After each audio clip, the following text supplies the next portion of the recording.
Welcome back to Daily Discussion. I've watched a couple of videos recently in reference to some things that I have believed in the past or followed in the past. And the experts that I got that information from have updated their belief systems and renewed what they're saying about these different topics. Now, the topics themselves aren't necessarily important for this conversation, but what I really thought about in this process was that there's a lot of data out there, and it's really hard to figure out what is true or what's not true, what you should listen to, what you shouldn't listen to, all those things, and all which experts to kind of follow or not follow.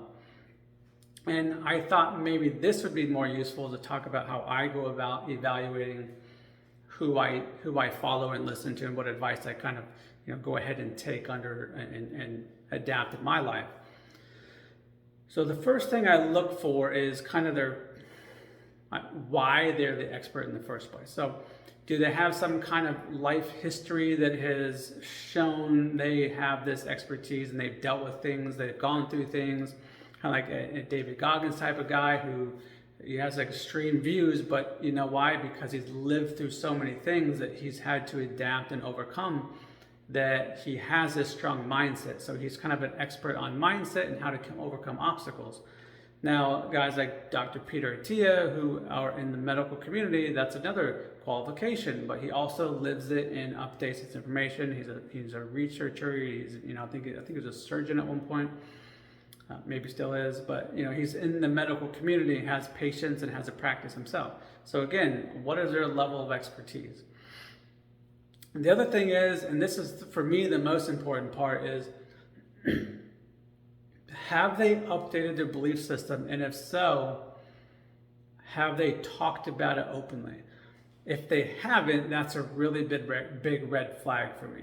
If they, 5 years ago were talking about, telling you one thing, and then now they're telling you something completely different, but nowhere in there can you find where they changed their opinion, or you can't even see it evolve over time in their talk and their speech, then to me that's kind of a red flag, because again, depending on what it is, there could be something that they're trying to hide there. So I try to find, when they make those shifts, do they have open discussions about it? Do they admit it and say, hey, this is what I used to believe, this is what I now believe, here is why, here's the information?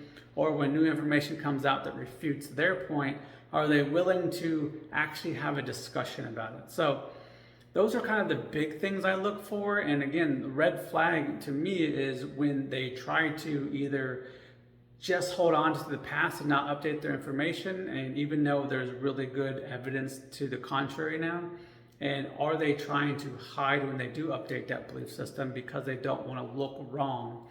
Again, to me, those are huge red flags that kind of turn me off to those people right away, because now I don't know what else you're trying to hide from me. So that's kind of how I go about evaluating it. What about you? Is there any techniques or tactics that you take that may help out? Again, these have served me well, but I'm always looking for new ways to evaluate this stuff too. So maybe you can help me out and help anybody else, help other people out too.